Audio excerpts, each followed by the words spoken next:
Olá família, graça e paz, abençoados, graça eterna, como estão vocês?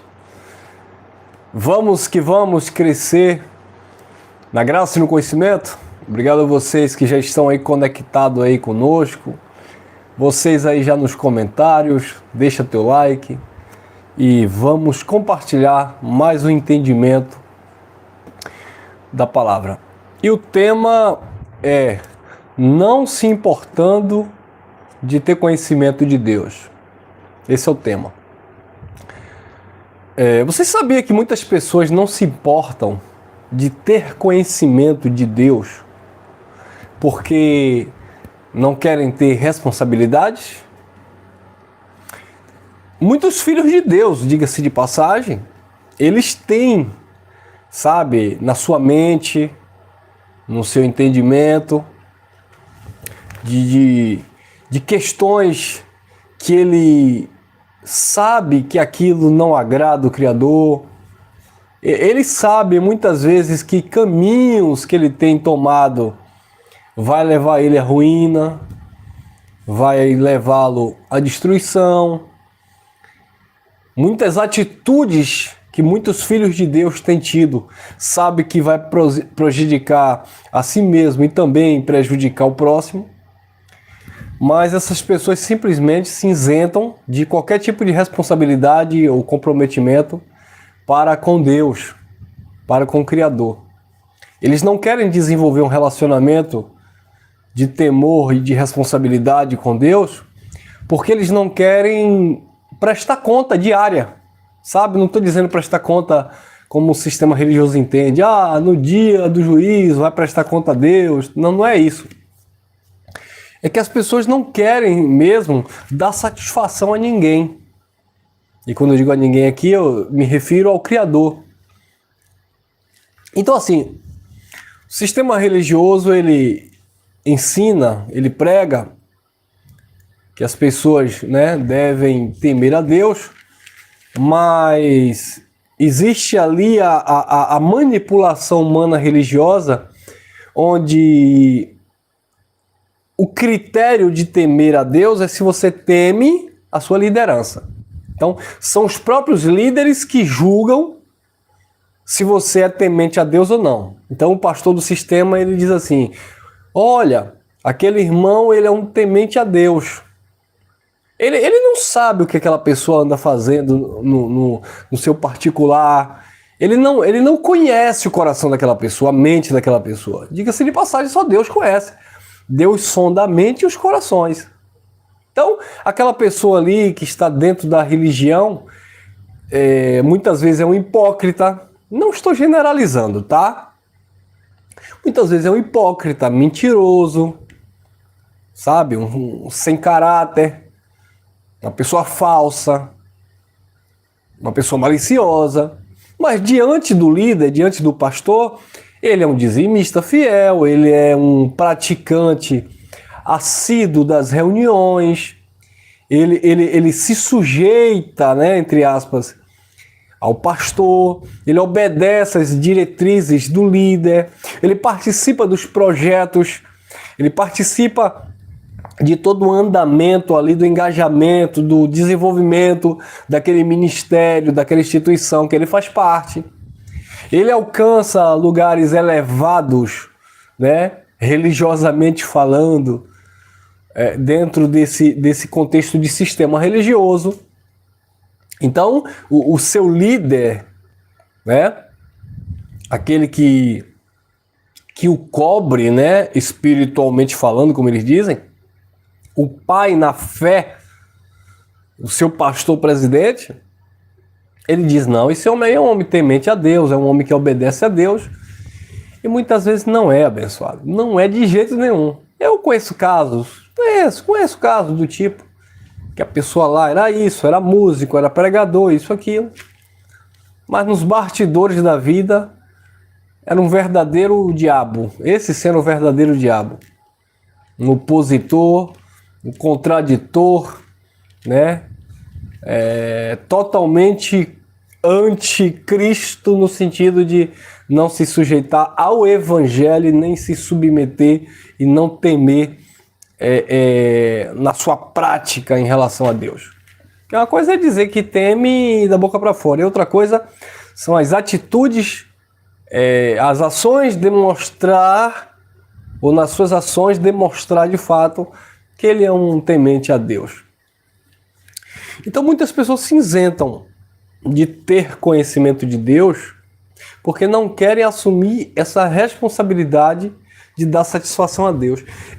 Muitas pessoas, até mesmo aqui no campo da graça, do Evangelho, do Cristo ressuscitado, abraçou a ideia de, claro, não estar debaixo de uma direção de um homem, de um pastor, de não fazer parte de um sistema religioso tradicional opressor, abraçou a ideia de não precisar, ou porque entende que dízimo, campanha, desafio com Deus, essas coisas aí são coisas de homens. Então, muitas pessoas, mais uma vez, não posso generalizar, mas muitas pessoas, até mesmo em graça, entraram em uma zona de conforto, onde se denominam abençoados com todas as sortes de bênçãos, salvo em Cristo, e quem é salvo de fato, e quem está abençoado por Deus, né? Ninguém pode amaldiçoar quem Deus abençoa, isso é fato.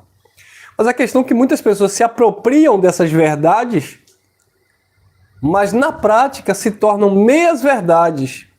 Porque, tipo assim, eu tomo posse, eu recebo aquilo que o Evangelho diz a meu respeito, mas eu não me comprometo a ponto de me sujeitar àquilo que o Evangelho também exige de mim. Porque você sabia que o Evangelho exige de você? Sim, o Evangelho também exige de você. Não um padrão religioso por questões de obras para você se aproximar de Deus e se achegar a Deus. Não, mas o Evangelho exige de você a reciprocidade deste amor. Nesse sentido de que o Evangelho, ele manifesta esta graça libertadora na tua vida, mas ele também te ensina, te conduz a ter uma vida pautada naquilo que o Evangelho ministra a nosso respeito. Em contrapartida, muitas pessoas ignoram isso. Não. O temor a Deus, a questão do ter uma vida transformada, ser diferente, manifestar a luz que há em ti, muitas pessoas ignoram essa questão. E quando você vai na palavra, no próprio Evangelho, mostrando que Deus não chamou ninguém para prostituição, mas para santidade, né? Que Deus não quer que você use a sua boca para estar distribuindo, disseminando palavras caluniosas, palavras perversas, disseminando ódio, rancor, sabe? Falta de equilíbrio, arrotando, sabe? Mágoa, amargura, ira. Não, até porque o Evangelho ele vem nos educando, né? O apóstolo Paulo falou a Tito, lá no capítulo 2, no versículo 11 e 12, que o Evangelho se manifestou trazendo salvação, né, a todos os homens. Ali estava falando de todas as etnias, todos os povos, seja judeu, seja gentil, etc. Não estava falando de todas as pessoas, porque tem gente que usa aquele texto. O Evangelho se manifestou trazendo salvação a todos os homens. A graça de Deus se manifestou trazendo salvação a todo mundo, então todo mundo é salvo. Não, primeiro que salvação ali não é eterna. Está falando de uma educação, de uma renovação, de uma transformação. Ou seja, salvação na tua mente, mediante um conhecimento que você vai adquirindo do Pai. Tá? E todos os homens, obviamente, ali, está falando de todas as etnias, todos os povos, até porque Paulo fala também na carta a Timóteo, no capítulo 2, o contexto de que o Evangelho ele atinge, ele chega também às autoridades que estão em eminência, aos governos, aos reis, como Paulo explicava lá dentro daquele seu contexto. Ou seja, o rico, o pobre, o judeu, o gentio, todos seriam alcançados desde quando estivesse fazendo parte daquele plano e propósito de Cristo. Então, abençoados, Quando as pessoas têm o conhecimento, ou seja, elas têm consciência de que o próprio Espírito está ministrando nela, é assim, conduzindo assim, levando assim, mas a pessoa resiste, então a pessoa nunca vai declarar ou nunca vai se importar em se relacionar com Deus. Olha o que estava acontecendo aqui. Eu vou ler um versículo solto, depois a gente lê o contexto, só para explicar o assunto, mas eu quero me utilizar desse versículo solto, porque é uma mensagem temática, né? Que diz assim, olha, no capítulo 1 de Romanos, no versículo 28. O tema é aqueles que não se importam em conhecer Deus. Romanos, capítulo 1, versículo 28. E como eles não se importaram em ter conhecimento de Deus, assim Deus os entregou a um sentimento perverso para fazerem coisas que não convêm. Perceberam? Olha o versículo 28, a parte A do texto. E como eles não se importaram em ter conhecimento de Deus. Eles não se importaram em conhecer Deus. Então, tem muita gente, né, fora das quatro paredes da religião, fora do conhecimento da graça, ou até mesmo dentro desse contexto da religião, e até mesmo muitos que ouvem a palavra da graça, que não se importam em ter conhecimento de Deus. Porque o conhecimento traz o quê? Responsabilidades. Jesus disse que aqui mais é dado, mais é cobrado. Ele não leva em consideração, ou não levou em nossas vidas em consideração, o tempo da nossa ignorância. Mas uma vez que o conhecimento chegou, abriu os nossos olhos, passamos a prestar um racional a Deus. E dentro desse entendimento, dentro dessa racionalidade, não haverá mais desculpa para nos esconder da luz do Evangelho que brilhou nos nossos corações, iluminando os nossos olhos.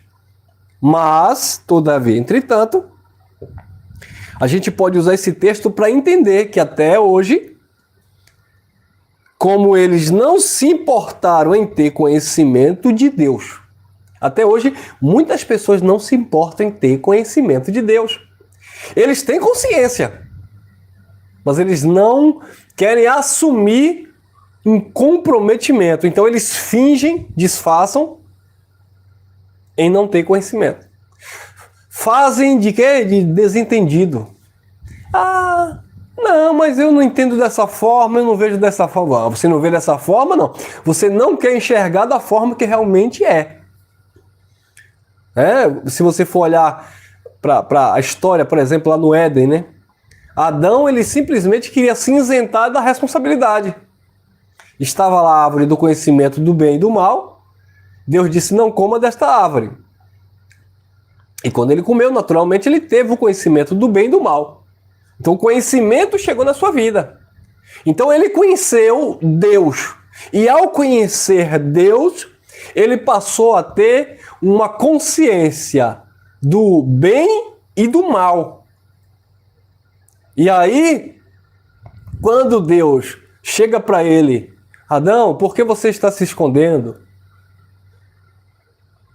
Aí ele diz, eu tive vergonha. E quando Deus questiona, por que você comeu do fruto que eu disse para não comer? Por que você comeu da árvore que eu disse para não comer, Adão? Ele disse o quê? Foi a mulher que tu me deste. Tipo assim, eu não conhecia.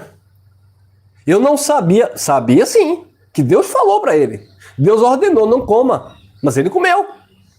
E quando Deus perguntou, ele disse, foi a mulher que tu me deste.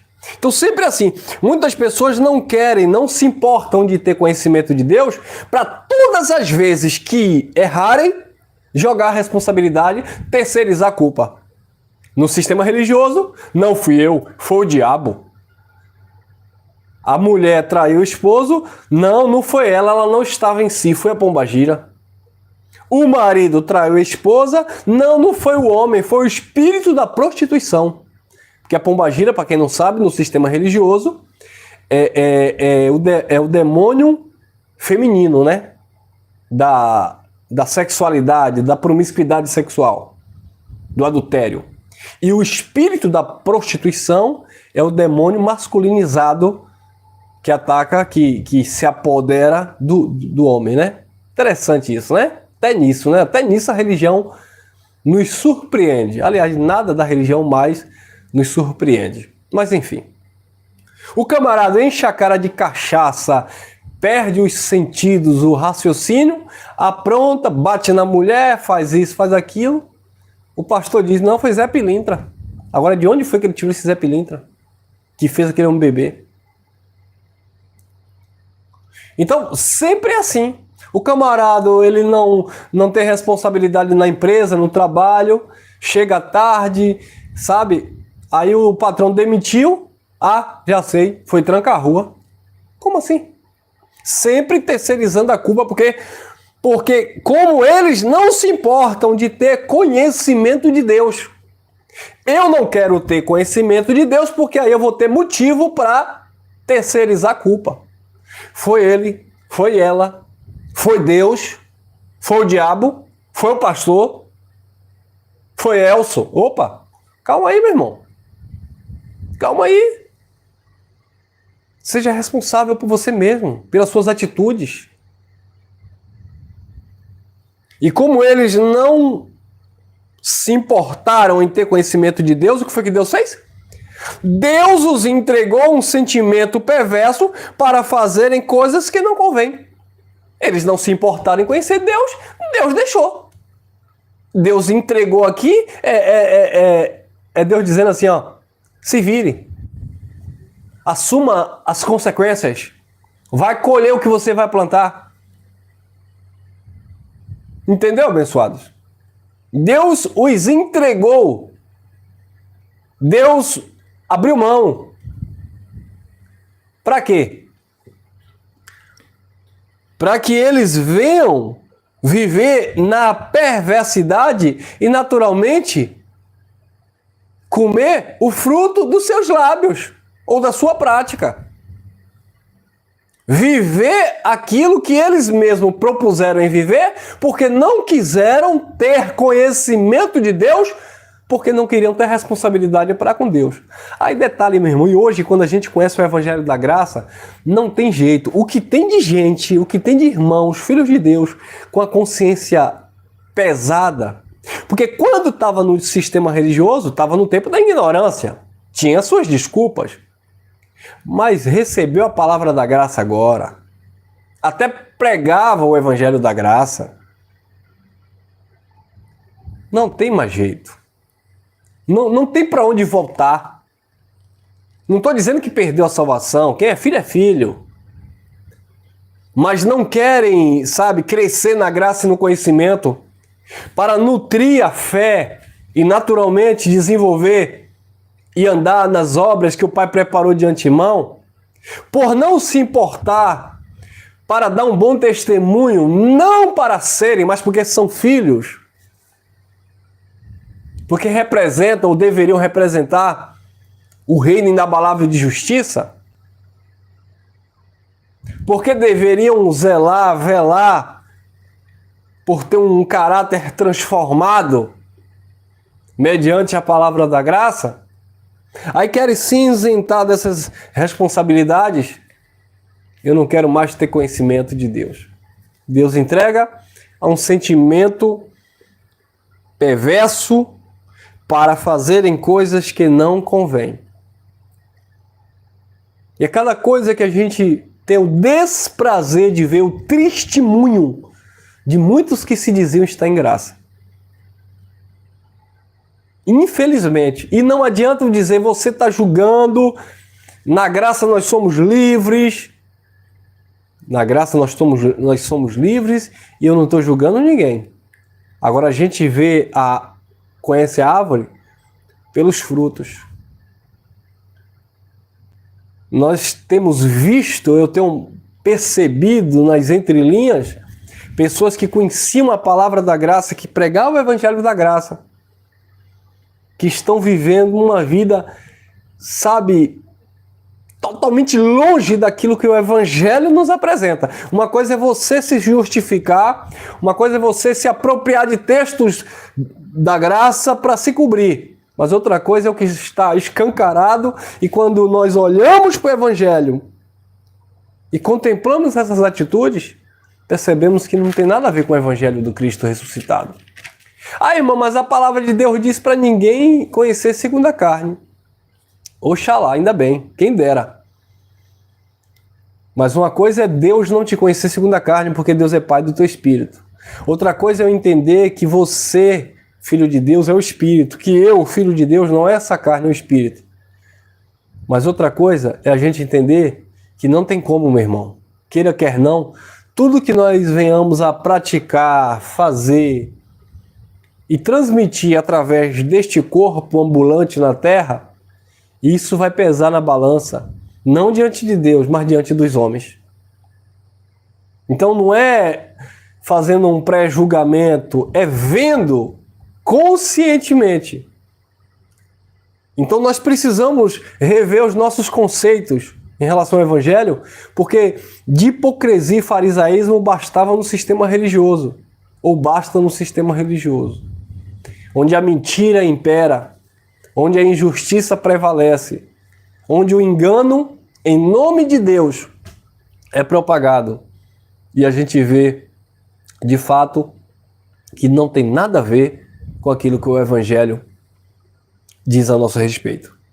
E como eles não se importaram em ter conhecimento de Deus, Deus os entregou a um sentimento perverso para fazerem, melhor dizendo, coisas que não convém. Dentro desse contexto, o que estava acontecendo aqui dentro desse contexto, eu vou ler só alguns versículos aqui, né?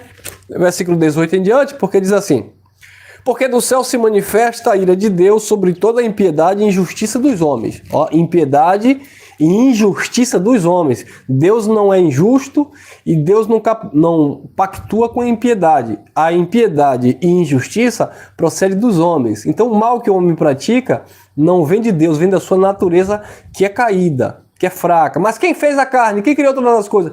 Quem criou foi Deus, mas ele não mandou você praticar.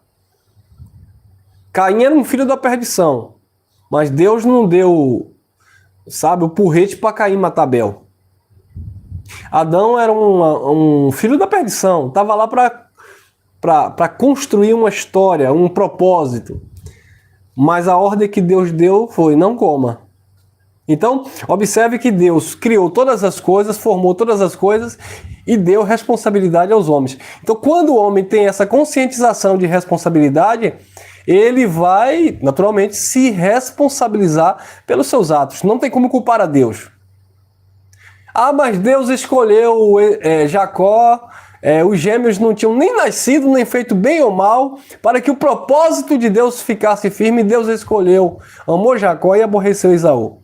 Hoje você sabe por causa do conhecimento da graça, mas Jacó e Esaú não sabia. Então eles foram responsáveis por si mesmos. As atitudes, a caminhada de Esaú e a caminhada de Jacó levaram ele às consequências diversas. E eles não ficavam culpando a Deus. Deus disse: achei em Davi um coração segundo o meu coração. Mas quem tramou colocar o soldado lá de frente para morrer na batalha e ficar com a esposa do soldado Urias, Betseba, foi Davi, não foi Deus. Tanto é que ele foi punido por esta causa. Entendeu, abençoados? Então aqui, a injustiça e impiedade dos homens. 19.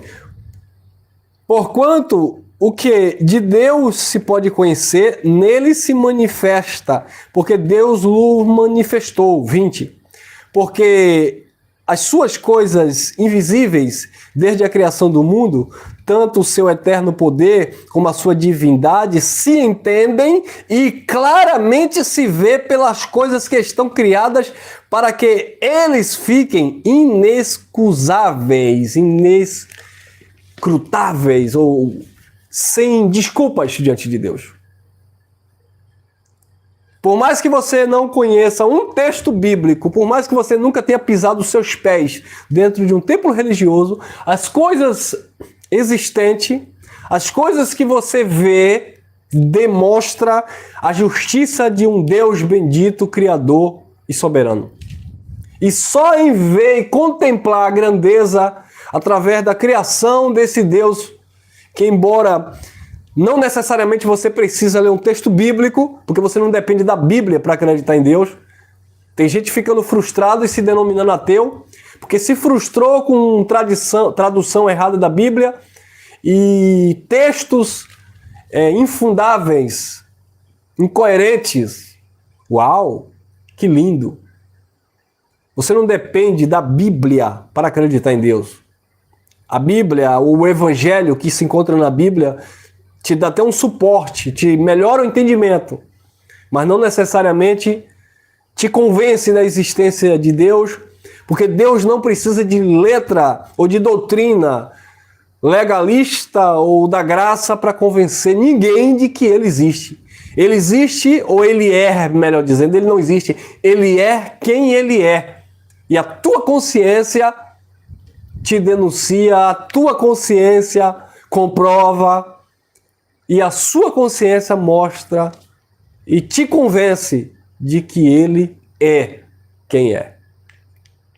Mas muitas pessoas não se importam em conhecer.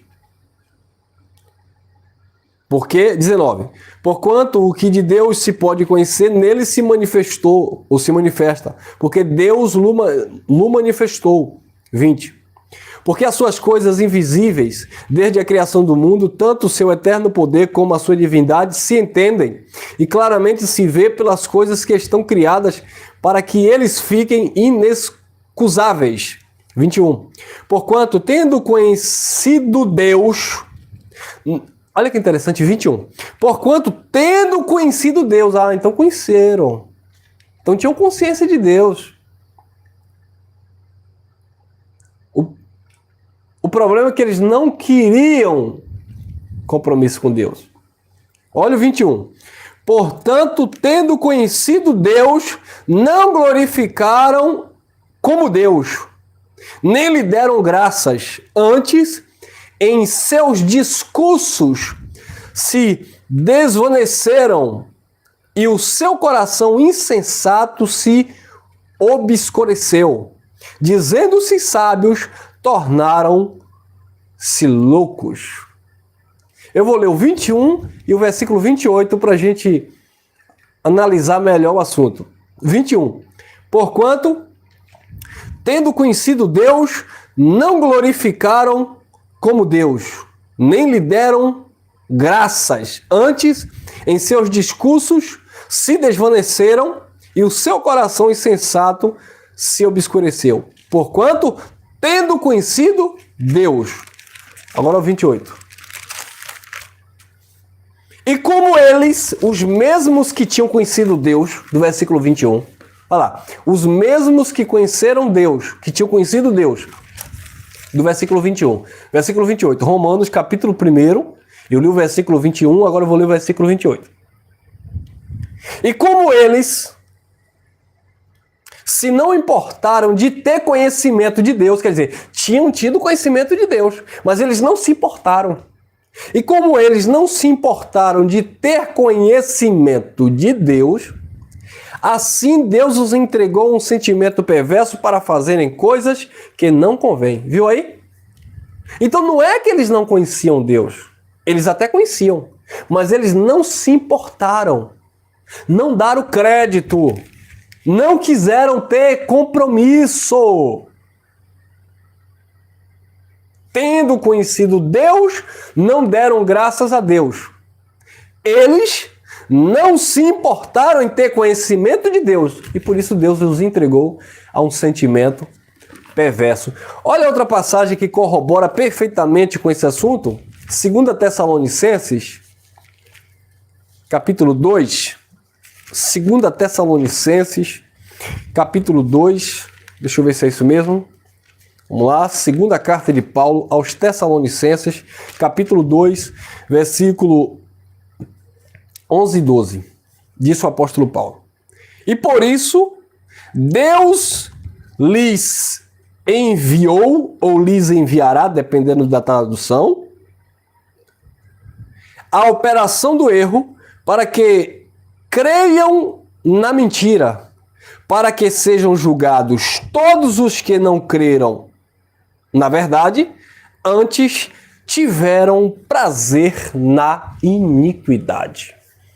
Viu aí? Eles tinham conhecimento de Deus, não deram graças a Deus. Eles desprezaram, ignoraram o conhecimento de Deus. Deus os entregou um sentimento perverso para eles viverem as suas consequências. E como eles não se importavam em temer a Deus e glorificar a Deus, Deus enviou a operação do erro.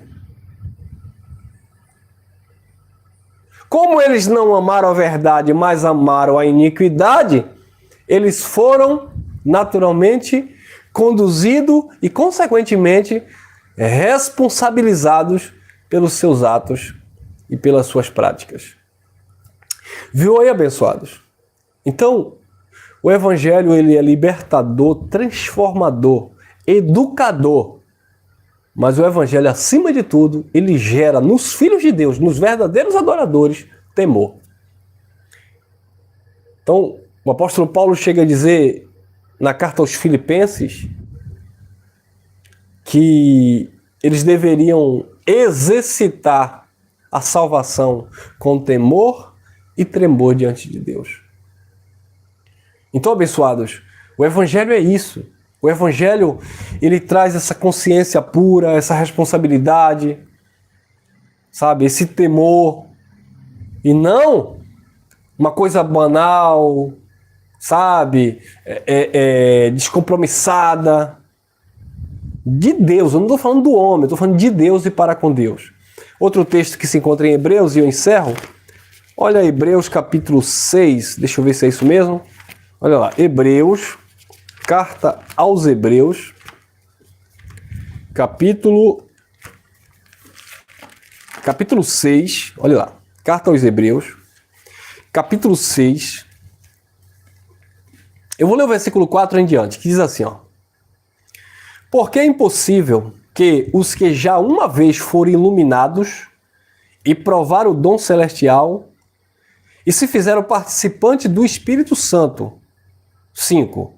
E provaram a boa palavra de Deus e as virtudes do século futuro, 6. E recaíram, sejam outra vez renovados para arrependimento. Pois assim, quanto a eles, de novo crucificam o Filho de Deus e os expõem ao vitupério ou à vergonha. Que é isso, irmão Elcio? 4. Porque é impossível os que já uma vez foram iluminados. Quem aqui foi iluminado? Nós fomos iluminados pela palavra da graça de Deus. Porque é impossível que os que já foram iluminados e provaram o dom celestial e se fizeram participantes do Espírito Santo. Nós provamos o dom celestial da graça de Deus e somos participantes do Espírito Santo. Estamos no ministério do Espírito. Mas lembrando lá em cima, porque é impossível. Uma vez que você participou do dom celestial, uma vez que você teve olhos iluminados, uma vez que você, olha lá, 5, e provaram a boa palavra de Deus e as virtudes do século futuro, nós provamos, estamos provando a boa palavra de Deus, que é a sua graça, que é digna de toda aceitação. Agora, olha o versículo 6. Recair aqui é retroceder.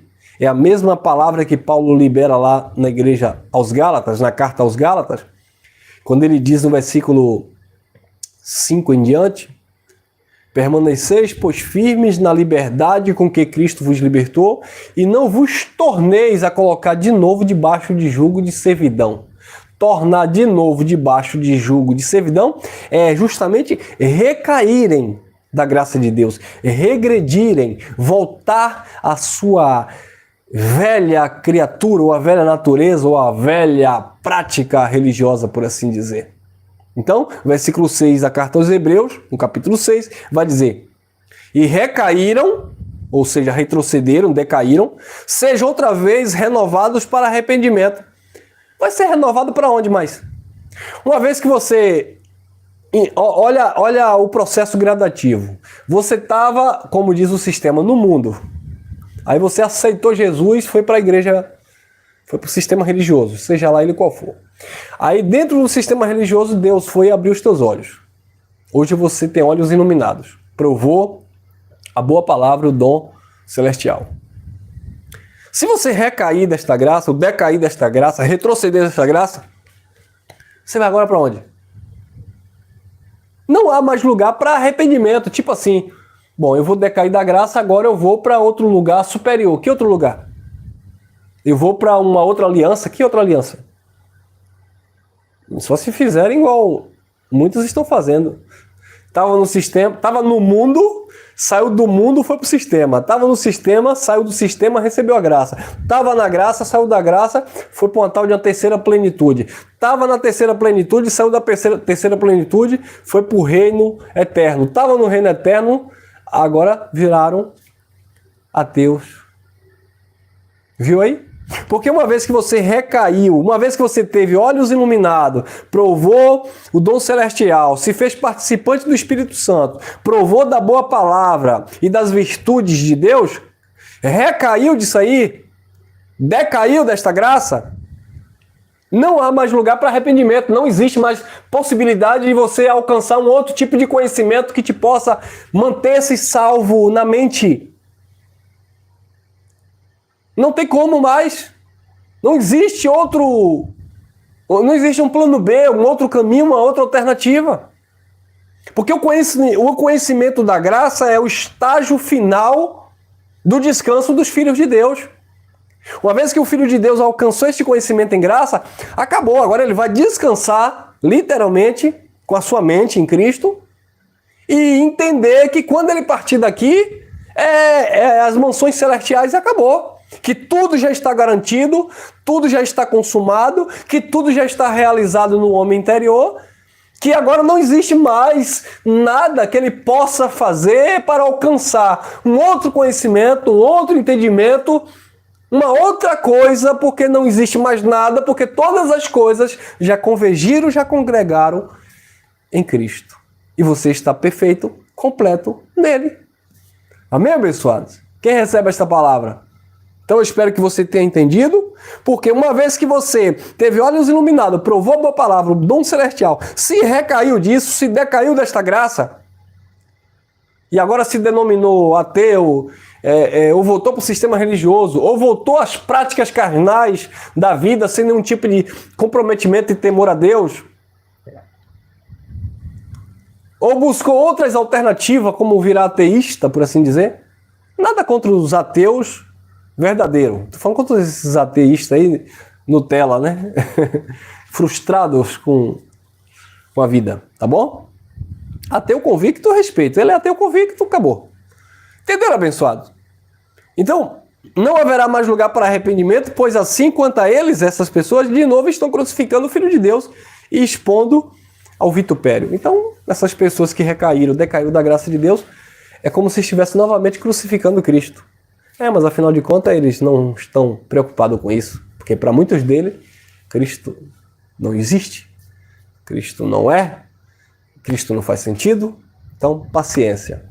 Então, não tendo conhecimento de Deus, mas não querendo ter esse comprometimento ou essa responsabilidade, viva a vida, coma o fruto dos teus lábios. Enquanto nós que estamos em graça, vamos colocar, se bem que eu não tenho, mas vamos colocar nossa barba de molho e estar nos esforçando na medida do possível, não para receber algo espiritual, porque já estamos plenos nele, mas para de fato reinar em vida, descansar verdadeiramente e desfrutar deste reino inabalável de justiça. Amém? Graça e paz, graça eterna. Obrigado a vocês aí nos comentários. Não esqueça de deixar teu like. Quem não é inscrito, por favor, se inscreva aí. E vamos que vamos, a cada dia, crescendo na graça e no conhecimento. Beijo no coração e até o nosso próximo encontro, permitindo Papai do Céu.